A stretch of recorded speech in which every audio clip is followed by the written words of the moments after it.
Hello po Sir Kira. Syla Bear po ulit.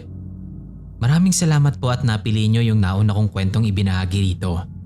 Yung may title na Nag-Time Travel sa Panaginip. Nakakatuwa pong marinig yung story ko dito sa channel ninyo. Binigyan nyo po ng buhay ang kwento ko.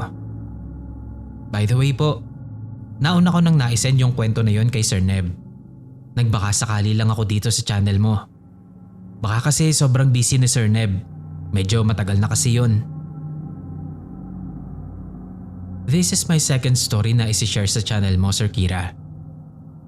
Tatakbo ang kwentong ito patungkol sa babaeng nakaitim tulad ng pangako ko sa unang story ko.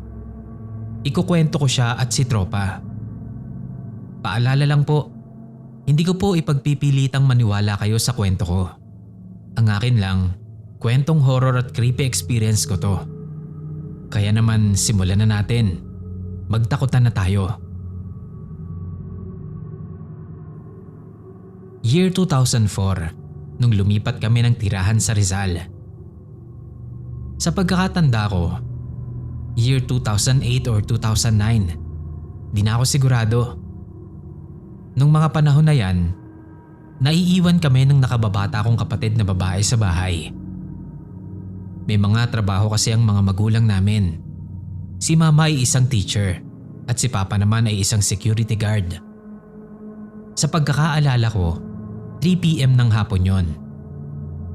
Nanonood kami ng kapatid ko ng DJ Midnight. Sa mga hindi po nakakaalam, ang palabas po na yon ay sa TV5.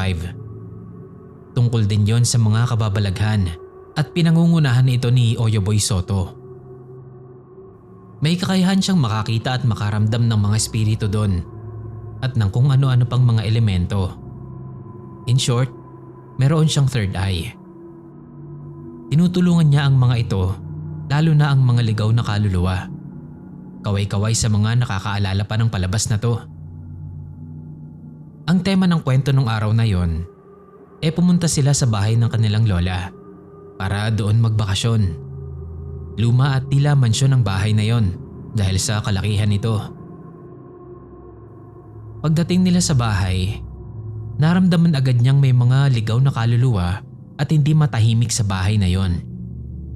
Gawa ng napakatahimik na lugar, malayo sa mga kabahayan at matagal nang hindi natitirahan at paminsan-minsan na lang nabibisita. Meron siyang kasamahan nun o pinsan niya yata yun. Pagkapasok nila, kinukuhanan nito ng litrato ang bawat sulok ng bahay. At nung tignan nila yung litrato, may nakuhaan silang babaeng nakaputi, mahaba ang buhok at isang batang lalaki.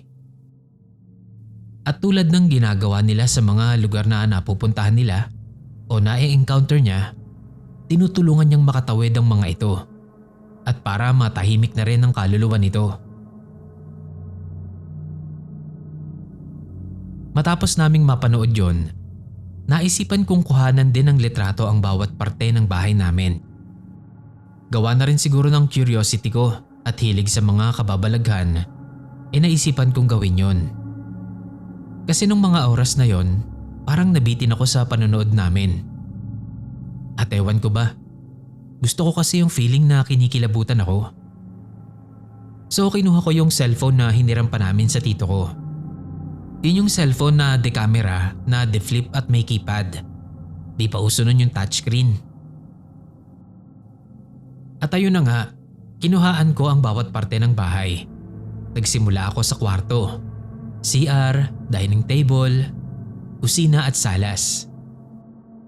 Sa bawat litratong nakukunan ko, binubusisi ko lahat ng maigi at pinagsususum ko bawat picture. Nang may napansin ako sa may dining table na litrato. By the way, ang dining table namin gawa sa kahoy at merong nakaukit na flower designs. At meron pa yung diikot na bilog na maliit na lamesa sa gitna na pinaglalagyan ng ulam o anumang handa. Madalas prutas ang mga nakapatong doon.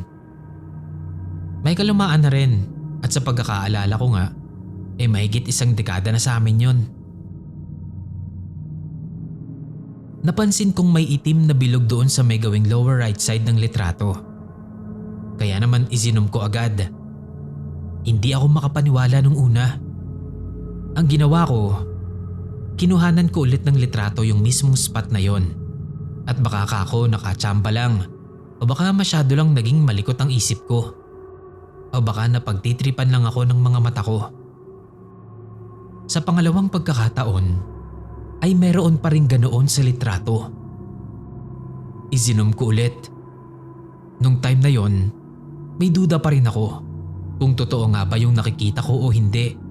Baka epekto lang yon ng napanood namin ng kapatid ko. At para talaga makumpirma, kinuhanan ko ulit ito sa pangatlong pagkakataon. At doon ko na nga napagtanto na hindi nga ako ginogoyo lang ng mata at isipan ko. Meron talaga. Itim na bilog at kapag isinom mo ay may imahe ng isang babaeng mahaba ang buhok. Nakangiti ito sa unang kuha. Naka-side view naman sa pangalawa. At sa pangatlo ay nakakunot na ang noo nito at para bang galit na. Ipinakita ko yun sa kapatid ko at parang bigla kaming binalot ng matinding takot nun. Agad kaming tumakbo palabas ng bahay. Naghintay hanggang sa makauwi sila mama at papa. Ipinakita ko rin kila mama at papa yung litrato na yon, pati na rin sa mga barkada ko.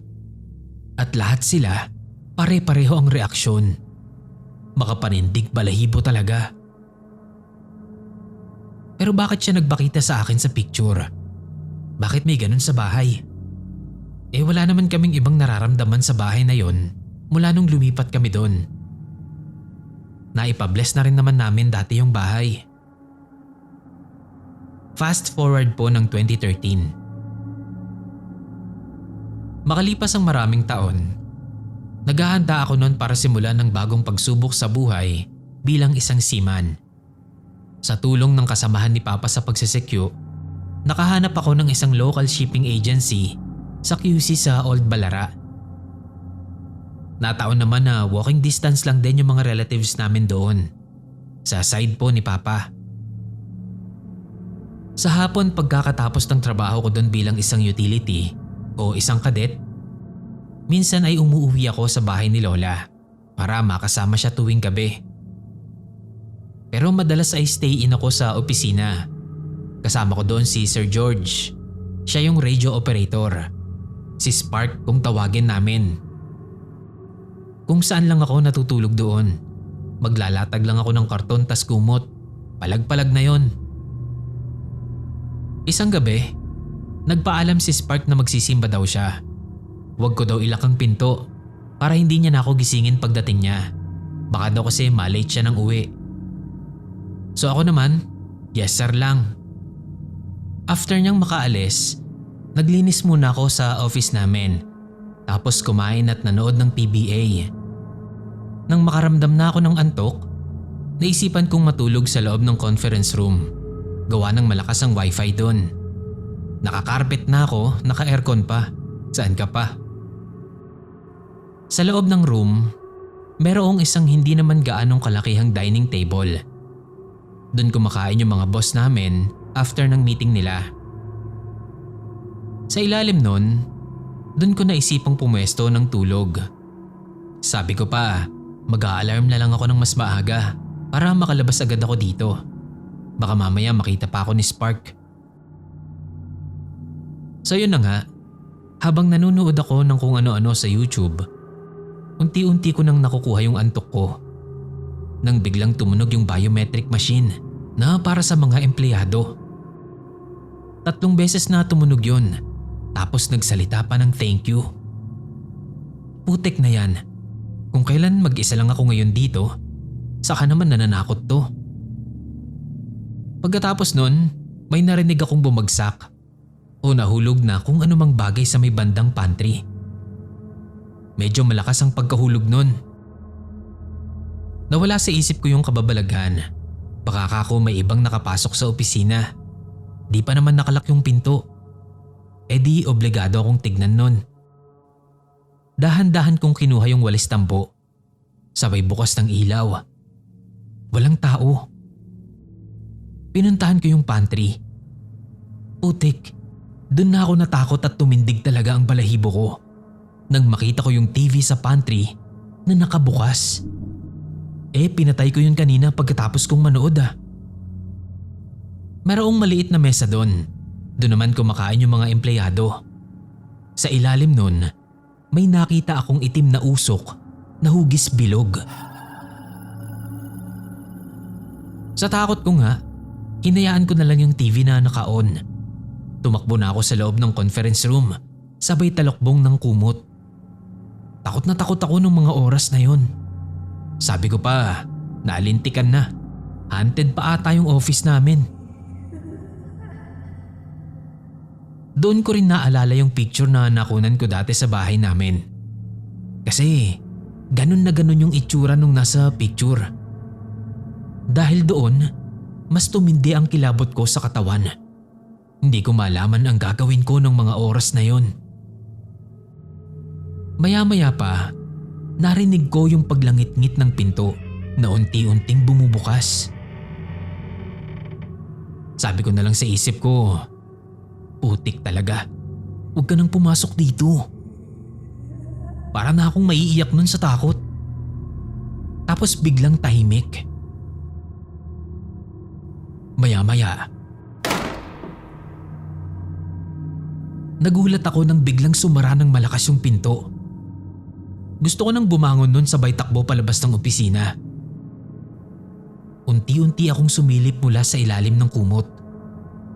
Siguro kako wala na siya. Baka bumalik na ng pantry. Hayop na yon.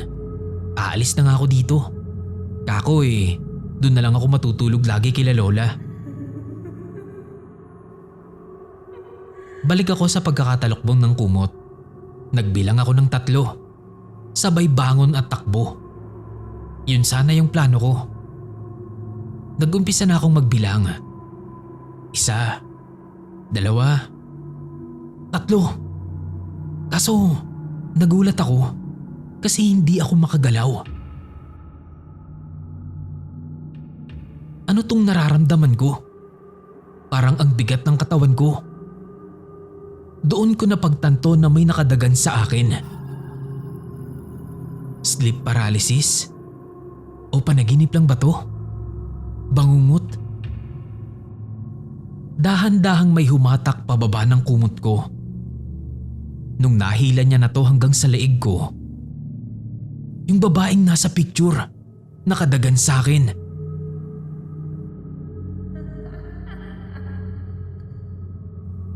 Hindi ko malaman ang gagawin ko nung mga sandaling yon. Ramdam ko yung pagtusok niya sa pusod ko. Sobrang sakit. Hindi ako makahinga. Tapos naalala kong magdasal. Humingi ako ng guidance sa Panginoon at humiling na gisingin niya ako mula sa bangungot na yon. Tapos nun, biglang nawala lahat ng nararamdaman kong takot. Nakakagalaw na ako, pero mabigat pa rin ang pakiramdam ko. Tapos nakaamoy ako ng sobrang baho. Nakapako yung dibdib ko. Sobrang baho. Pagmulat ko, si Spark katabi ko. Yung ulo niya nasa may bandang tiyan ko na. Lasing na lasing. Sinukahan na pala ako. Putik na yan. Ubot-ubad pa ang loko. Sa kabila nun, napa-thank you Lord pa rin ako dahil panaginip lang pala ang lahat ng nangyari. Binuhat ko si Spark papunta sa higaan niya. Tapos binihisan ko na rin. Kawawang matanda, dinaya siguro sa inuman. Magsisimba daw. Otek na to, sinukahan pa ako. Pasintabi po pala sa mga kumakain ngayon. Matapos kong linisin yung mga kalat ni Spark, naligo na rin ako. Tumingin ako sa orasan. 3:00 na pala ng madaling araw. Buti na lang makakatulog pa ako ng 3 oras. Halos 7 months din ang itinagal ko sa opisina at may magandang balita na para sa akin. 5 days na lang maglalayag na ako sa barko. Mahigit 6 months akong nagtrabaho sa barko bilang isang kadet at na-enjoy ko naman ang buong kontrata ko dahil sa magandang samahan namin doon ng mga katrabaho ko. Halos naikot ko rin ang buong Pilipinas. Sulit at marami akong natutunan. After ng kontrata ko sa pagiging kadet ay umuwi na ako ng Rizal para magbakasyon. Sa halos 6 na buwan kong pagtatrabaho doon sa barko, marami akong gustong gawin. Lalo na maglaro ng basketball. Nung malaman ng mga barkada ko na nakauwi na ako, niyaya agad nila akong mag-inom. Sabi ko naman, basketball muna kami. Kahit mga 2 games lang. Tapos sa gabi mamam naman kami. Di yun na nga. Nakapaglaro kami ng 3 games noon. At nung dumilim na, matik na, shot na. Halos 3 kahong Red Horse ang naubos namin noon. Suray-suray ako pag uwi ko sa bahay. Sa sobrang kalasingan ko nga, sa sala na ako nakatulog. Nagising ako mga bandang madaling araw dahil sa hangover at sa sakit ng pantog. Ihing-ihi na kasi ako. Hilong-hilo akong bumangon noon sa higaan. Tapos nagpunta ako sa banyo namin. Maganda ang banyo namin dito. Naka-tiles na tapos may shower pa. Binuksan ko yung ilaw ng banyo. Pero hindi ko makapa yung switch ng ilaw. Siguro dahil na rin sa sakit ng ulo ko. Pumasok na lang ako noon sa loob ng banyo. Pinili ko na lang buksan yung salamin ng ilaw namin. Pagbukas ng ilaw, hindi ako makapaniwala sa nakita ko. Ibang refleksyon ang nakita ko sa salamin. Hindi ang sarili ko, kundi yung babaeng nakaitim. Hindi ako makagalaw sa kinatatayuan ko noon. Dahan-dahang lumabas ang kamay at buhok niya sa salamin. Sobrang tinding kilabot ang dumaloy sa buo kong katawan noon. Nakakapangilabot ang mukha niya. Halos purong itim lang yung mata niya. At ang kulay ng balat, sobrang putla. Nung dumampi ang mga kamay niya sa mukha ko, sobrang lamig ng palad niya. At nang mahawakan niya ang buhok ko, unti-unti niya akong hinihila papasok ng salamin. Wala akong magawa nun. Doon ko napagtanto na nasa bangungot na naman ako. Nawala yung mukha niya sa salamin, pero yung kamay at buhok niya nandoon pa rin, nakahawak sa buhok ko. Nakita kong nag-iba yung refleksyon sa salamin. Nakita ko na ang sarili kong nakahiga sa sala. Nagpupumiglas. Gusto kong ipitik ang anumang parte ng katawan ko. Pero hindi ko magawa. Nagdasal ako sa isip ko tulad ng dati. Humingi ako ng guidance sa Diyos. Humiling na wag niya akong pabayaang makuha ng babaeng itim na yon. Nabigyan niya ako ng lakas. O magpadala siya ng kahit na sinong pwedeng makatulong sa akin para magising ako. Kahit sila mama o papa o kahit yung kapatid ko. Maya-maya nga lang, may gumising na sa akin. Pagod na pagod akong bumangon mula sa pagkakahiga ko noon. Pagkamulat ko, takbo agad ako sa kwarto namin. Nagising ko si mama. Sabay tanong niya ng bakit. Ano daw ang nangyayari sa akin? Bakit daw pagod na pagod ako? Sabi ko sa kanya, doon na muna ako matutulog dahil binabangungot ako sa sala. Nang makahiga ako, napaisip at nagtaka ako. Sino pala yung gumising sa akin? Basta, kung sino man yun, thank you Lord. Kinaumagahan, bandang 7 a.m. Nag-aalmusal ako nun, kape tas yosi muna. Kahit may hangover pa, may usapan kasi kami ng barkada ko na magmo-morning club kami. Basketball. Gusto ko ring ikwento sa kanila yung bangungot ko kagabi. After 2 games, naginhawahan na ako. Sarap talagang magpapawis, tanggal ang mga alak-alak sa katawan. Tambay at kwentuhan muna sa court hanggang magtanghalian. Lagi namin yung ginagawa tuwing umaga, after ng papawis sa court. Habang nagkukwentuhan, Nabanggit ko sa kanila na binangungot ako nung gabi. Ikinuwento ko sa kanila lahat. Alam din kasi nila yung tungkol dun sa babaeng nakaitim na napicturan ko dati. Sabi ni Tonton, baka daw sobrang pagod lang ako nun. Naka 3 games nga kasi kami. Sabi naman ni Pipoy, baka naman nasobrahan lang daw ako ng mamam. Siya nga rin daw masakit ang ulo kanina paggising. Nung mga oras na yon, pinipilit kong isipin na sana nga yun na lang yung dahilan kung bakit ako binangungot nung gabi. Pero parang hindi kasi ako kumbinsido. Tapos nun, nag-aya nang umuwi si Kaloy. Kain daw muna kami ng tanghalian. Hapon na lang ulit ang balik. So umuwi na nga muna kami sa kanya-kanyang bahay para mananghalian. Sobrang init ng mga panahon na yon. Sa pagkakatanda ko, summer ata nun. Pagkatapos namin kumain nila mama, nahiga na muna ako sa sala. Nanood ng Wawawin. Maya-maya pa, may narinig akong kalembang ng ice cream. May naglalako ng ice cream sa labas. Medyo inaantok na ako nun. Tapos maya-maya, lumapit yung kapatid ko. Bili ko daw siya ng ice cream kasi sobrang init. So binigyan ko siya ng 50 pesos para dalawa sila ni mama. Habang ako, nakahiga pa rin at nanunood ng TV. Pumikit ako saglit. Gusto ko lang sanang umidlip. Pero medyo mainit kasi yung hangin na binubuga ng electric fan. Kaya naman napagpasyahan ko na lang na sa court na lang tumambay para doon magpahangin. Pero balak pa lang yon, hindi pa muna ako bumangon. Nakikinig lang ako kay Willie. Tapos dumating na yung kapatid ko. Inalok niya ako ng ice cream. Sige lang ka ako. Tapos noon naramdaman ko na pinuntahan niya na si mama sa kwarto. Hanggang sa ngayon, hindi ko pa rin talaga alam kung ano bang nangyari sa akin nung mga oras na yon. Kasi habang nakahiga at nakapikit, naririnig ko pa rin yung boses ni Willie. Tapos bigla na lang akong hindi makagalaw, hindi makapagsalita, niidilat yung mata, hindi ko magawa. Ano bang nangyayari sa akin? May sakit na ba ako? Maya-maya pa nga, may naramdaman ako sa ilalim ko. Sobrang lamig. Tapos may mga kamay na unti-unting gumagapang sa dibdib ko.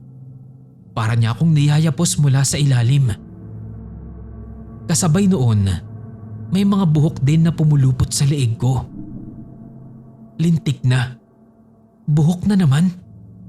Huwag mong sabihin yung babaeng itim na naman to.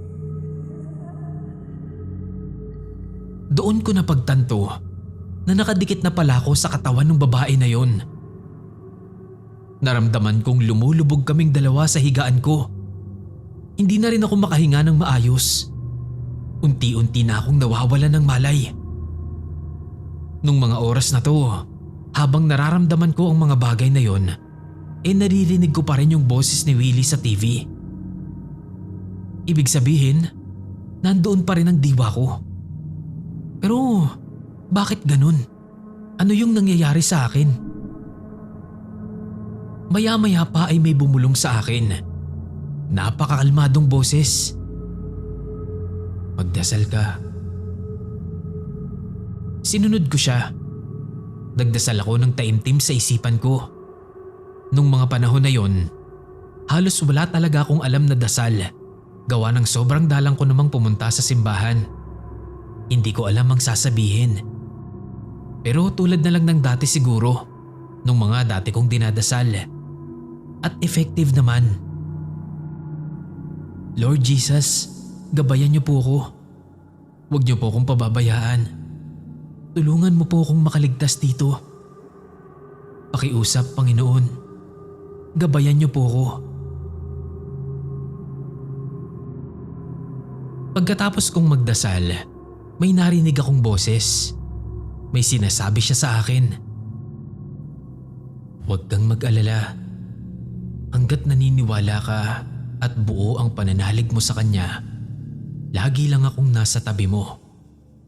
Iusal mo tong sasabihin ko.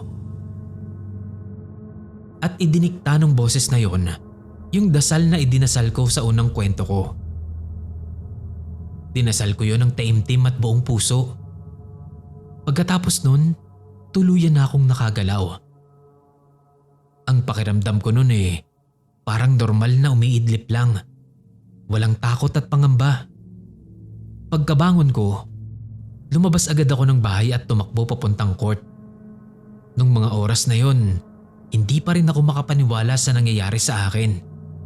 Hindi dahil doon sa babaeng nakaitim, kundi doon sa boses ng lalaking nagpapaalala sa akin na magdasal.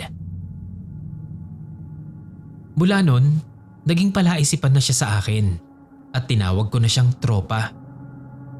Kaya sa tuwing titingin ako sa orasan at madalas natataong magkapareha ang mga numero tulad ng 1010, 99 o 1515 na kung tawagin nga nila ay Angel's Hour, alam kong nandyan lang siya sa paligid. Kaya agad akong nagpapasalamat sa kanya. Sinasabi ko na lang sa isipan ko, "Uy, salamat tropa ha." "Nagpapasalamat ako sa iyo tropa. Alam mo siguro na medyo napapalayo na ako kay Papa Jesus ng mga panahon na yon. Kaya siguro rumisponde ka sa akin. Hindi ko na gustong alamin kung sino o ano ka. Basta maraming salamat sa pagpapaalala sa akin na mayroong Diyos na laging nakaalalay at gumagabay para sa atin. Bumalik at lumakas ang faith ko sa Panginoong Diyos dahil yun sa'yo." Simula noon hanggang ngayon, lalo na't pag nasa barko ko, walang sablay ang pagdarasal ko. From day 1 ko sa barko hanggang sa makatapos ng kontrata. Maraming beses na akong muntik mabangungot at parang naging aware na ako nun. Yung tuwing masaya o maganda ang panaginip, tapos biglang magiging nakakatakot. Pag nakaramdam ako ng kilabot o takot, napipigilan ko ang mga panaginip na yon. Alam ko kasing magiging bangungot na naman yon, kaya gumigising na ako agad. Lagi tayong magdarasal, magpasalamat at humingi ng tawad sa Kanya. Dahil sa paraang yon, alam kong natutuwa siya dahil hindi natin siya nakakalimutan. Malay mo, padalhan ka rin niya ng Anghel de la Guardia. Hanggang dito na lang Sir Kira. Sana nagustuhan nyo at may napulot kayong aral sa kwento ko. Sa susunod, magsisend naman ako ng creepy experiences ko sa barko na nasampahan ko. Paka-shoutout na rin po yung Tres Marias ng buhay ko. Mama Edwina, Sheena Botchog at kay Celine Mamoy ko.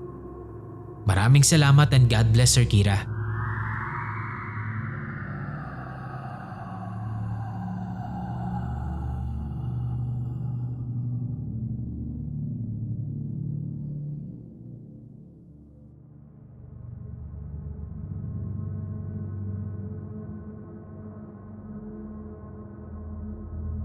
Good day Sir Kira at sa mga classmates kong listener ng page o podcast mo. Me again, suking-suki mong si Suki. Ang isi-share ko ngayon ay ang kwento ng pagbabago ng pananaw ko about sa mga kulam, albularyo at kung ano-ano pang tawag sa mga galaw ng tao sa kapwa nila.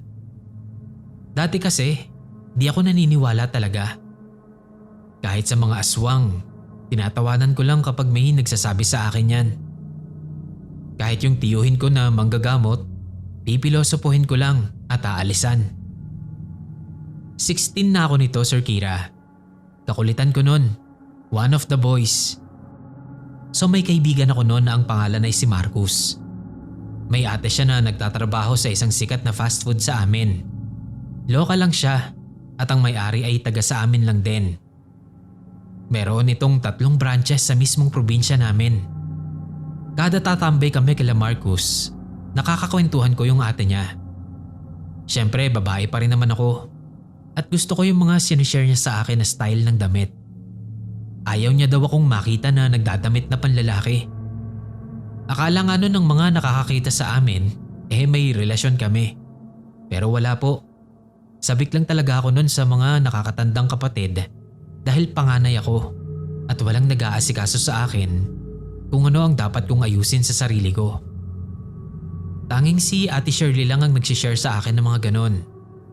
Nagsiselos na nga minsan si Marcos sa amin Dahil akala niya, ang ate niya ang gusto ko. Pero siya talaga, hindi ko lang maamin. Share ko lang naman. Sorry, napahaba na naman. Sa one time, birthday ni Ate Shirley. In-invite niya ako na mag-sleepover sa kanila. Nagpaalam pa siya sa parents ko na agad din namang pumayag dahil alam nilang maayos ako kapag kasama ko si Ate Shirley. Fast forward. Ito ay noong party na ng birthday ni ate. Kasama namin ang ilan sa mga katrabaho niya at nanonood kami noon ng horror. Bale, 6 kami. 4 sila ate at co-workmates niya, tapos ako at si Marcus. Yung magulang nila noon ay nasa tour abroad. Work-related yon.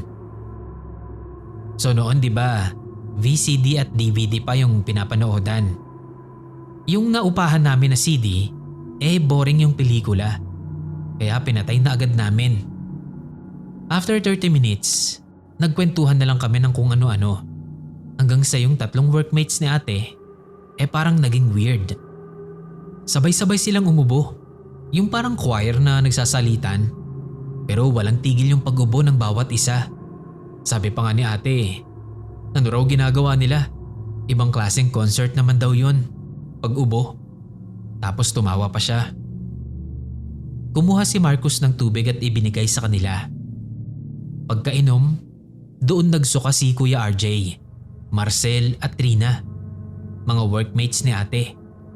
Napasigaw pa ako dahil nakita kong tumalsik yung suka sa damit ni Marcus. Gumagalaw-galaw yun. Ate, uod! Sigaw ko kay Ate Shirley na halatang nakita niya na rin dahil tumakbo na siya sa lababo. Nagsuka-suka siya nun. Sinamahan ko siya. Nandidiri man pero tinignan ko yung suka niya at normal naman. Yun yung mga kinain namin na handa niya sa birthday. Pero yung 3, halos hindi makahinga. Puti na parang gatas lang yung isinusuka nila. Ang nakakatakot lang ay napakadaming uod ang kasama ng suka na yon. Doon na ako tumakbo palabas at nanghingi na ng tulong sa tiyuhin ni Marcus. Si Marcus naman, tumakbo papunta sa gawin ng kalsada. Tawag ako ng tawag sa kanya. Akala ko nga tinakasan niya na ako sa mga kasama namin na halos mamatay na sa kakasuka. Nang bumalik ako sa bahay nila, nakaupong nag-iiyak si Ate Shirley. Yung 3, umiiyak at nagsusuka pa rin. Bahang-baha na ng suka yung carpet nila ate. Diyos ko, ano to? Ano bang kinain nyo? Tanong ni Tito Rem, yung tito ni na Marcus. Yung handa lang naman po nila ate She. Sagot ko, sinabi ko na sa inyo na wag nyong gagawin dahil dama ko na may kakaiba sa lalaking yun. Biglang salita ni Ate Shirley. Tinanong ni Tito Rem kung ano yung tinutukoy ni Ate Shirley. Ayun at pautal-utal na nagkwento si ate. May customer daw sila. Matandang babae. Mahaba daw yung buhok nun. Maganda yung postura pero nakakatakot tumitig. Tuwing nandun daw yun, pinapagalitan sina Kuya Marcel dahil sa bagal ng serving. Bale sinasadya daw nila yon para lalong mainis yung matanda. Si Trina na kahera ay padabog na sinuklian yung matanda nung araw na yon. Inirapan pa niya na pinuna nung matanda pero parang wala lang na inalisan ni Ate Trina yung post niya.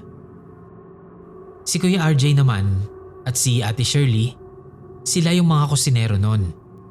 Si Kuya Marcel ang nag-serve. Nang ma-serve ni Kuya Marcel ang pagkain, tinitigan siya ng masama ng matanda. Tinanong daw nito si Kuya Marcel, sigurado ba kayo na ipapakain niyo sa akin yan? Nagulat man daw ay tinalikuran na ito ni Kuya Marcel at nagdiretso na sa kusina. Sinabi ko na sa inyo baka may masamang mangyari sa kanya kayo pa ang masisi. Sabi daw ni Ate Shirley. Dinuraan daw pala nung 3 yung pagkain ng matanda at bukod tanging si Ate Shirley ang hindi gumawa nun. Kahit anong pilit nung 3. Hindi nyo dapat ginawa yon. Alam ng mga taong may alam sa pangungulam kapag nilagyan nyo ang pagkain nila ng dumi. sabi ni Tito Rem. Tapos noon humahangos na dumating si Marcus. Kasama niya ang tiyuhin ko at si Daddy. Akala daw pala ni Daddy kasama ako sa nagsusuka. Nako, nagaway kayo, sabi ng tiyuhin ko. Agad siyang nagsende ng parang insenso tapos umusal ng dasal na Latin.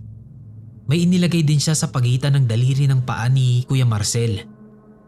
Doon ay nagsisigaw siya. Iba ang boses niya. Nakakakilabot at nakakatakot. Nakakakilabot. Talagang takot na takot ako nun. Hindi kami pinalalabas habang nangyayari yung panggagamot dahil baka daw sa amin lumipat yung gaway. At pag lumabas kami ng pinto ay maaaring patayin ng isa sa kanilang tatlo o silang tatlo mismo. Sir Kira, ayon na din sa boses mismo nung nasa katawan ni Kuya Marcel. Nagbanta siya na kapag may lumabas pa sa amin ay papatayin niya ang isa sa tatlong yun. Si Ate Shirley ay nasa lapag pa, hindi nakaupo at nangihina.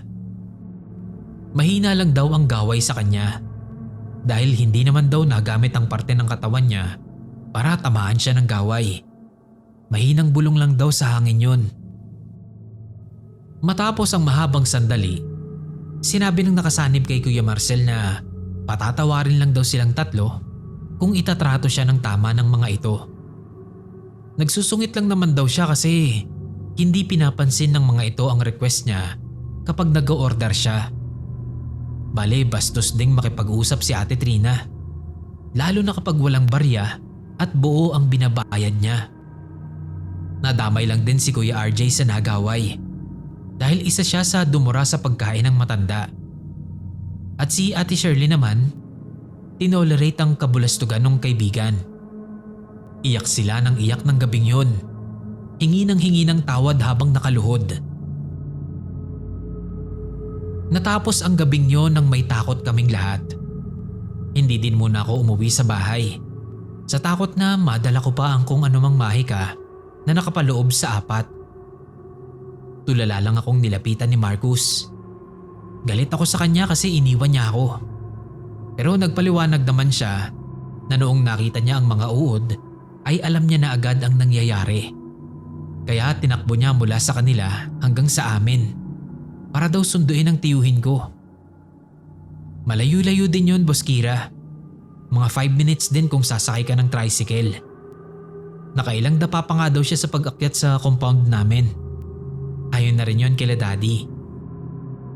Doon na nagsimula ang paniniwala ko sa mga itim na kakayahan. Magmula noon, hindi na daw bumalik ang matandang babae sa fast food na yon. Bali year 2008 yon.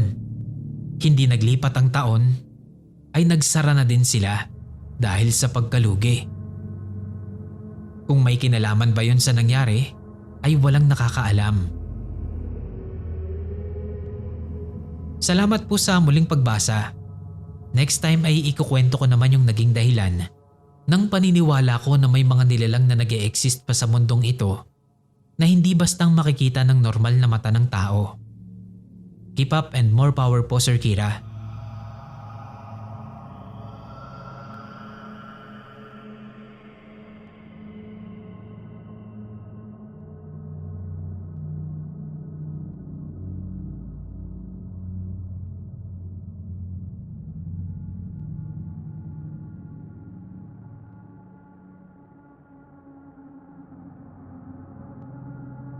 Itago niyo na lang po ako sa pangalang Ina.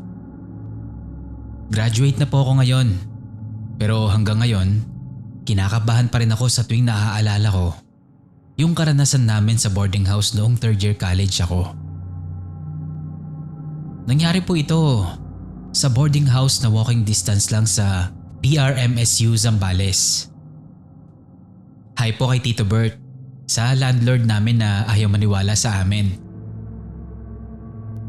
Sana po ay maibahagi niyo ang kwentong ito.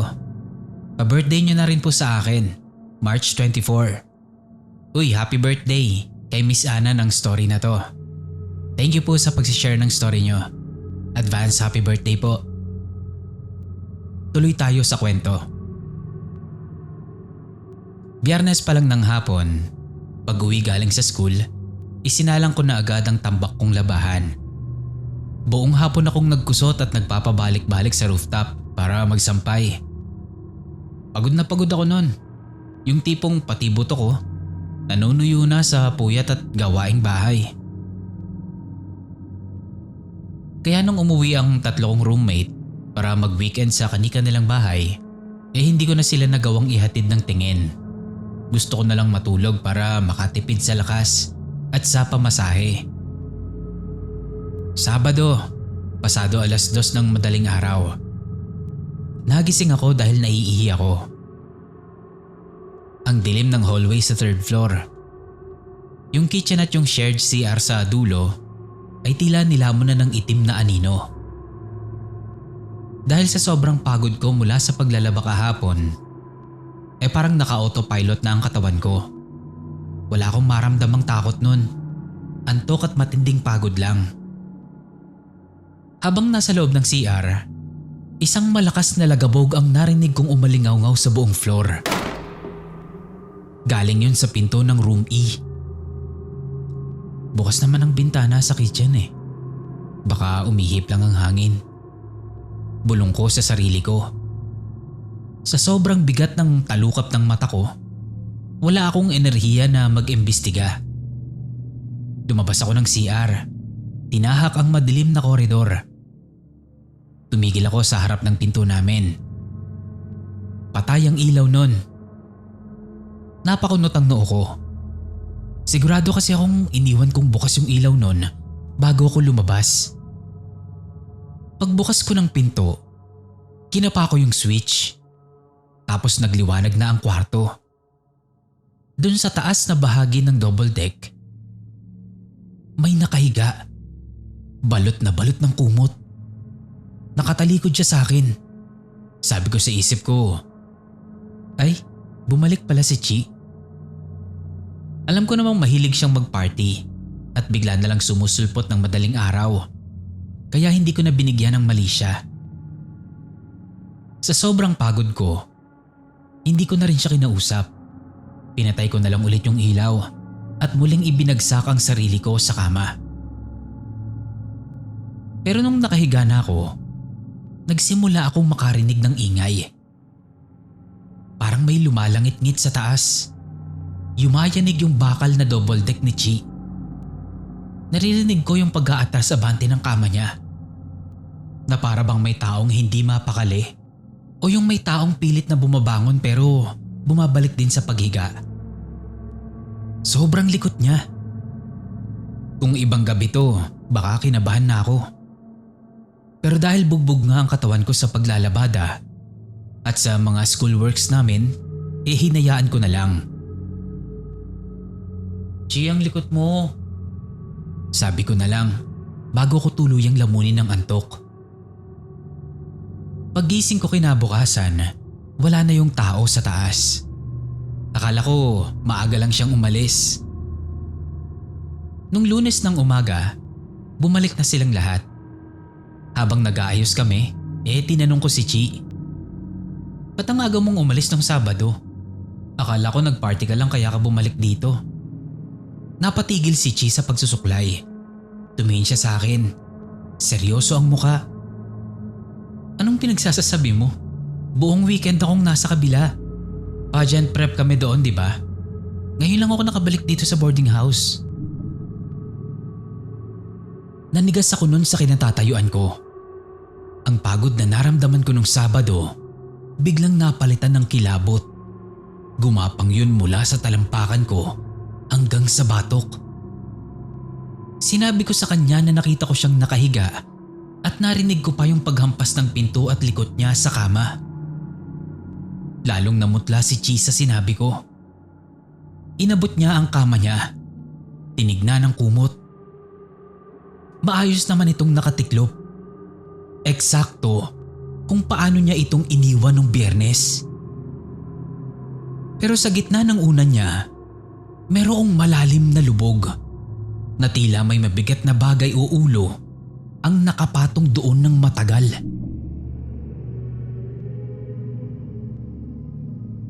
Ito yung pangalawang pagbisita sa Room E.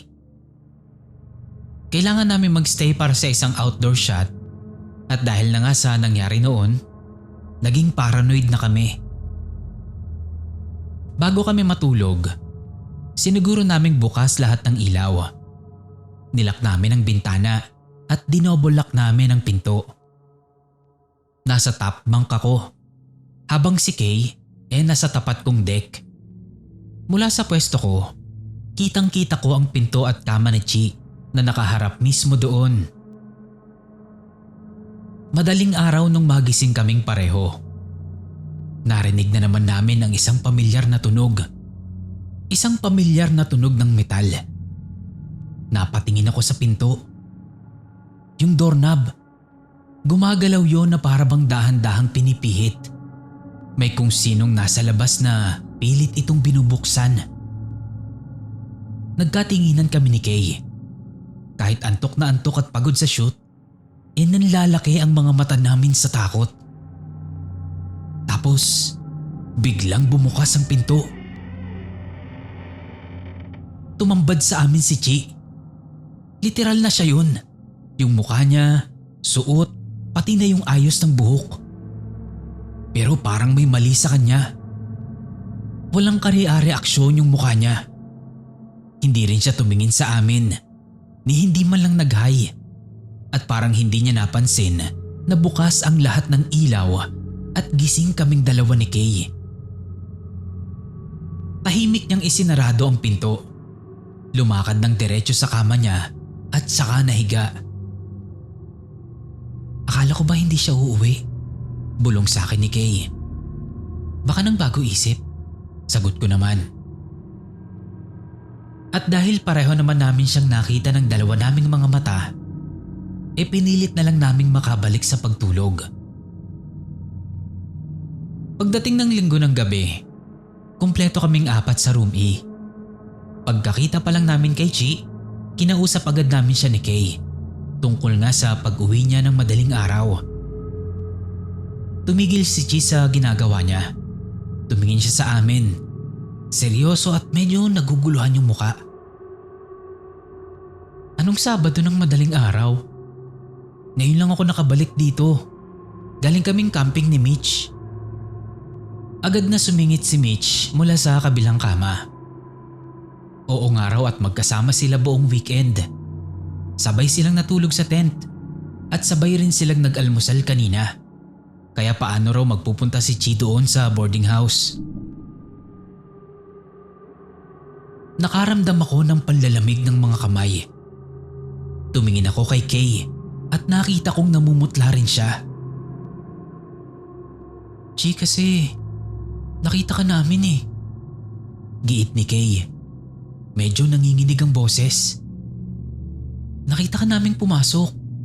Nilak mo pa nga yung pinto eh. Tapos humiga ka pa sa kama mo. Paanong hindi ikaw yun? Dahan-dahang lumapit si Chi sa kama niya. Tinignan namin ang ibabaw ng double deck.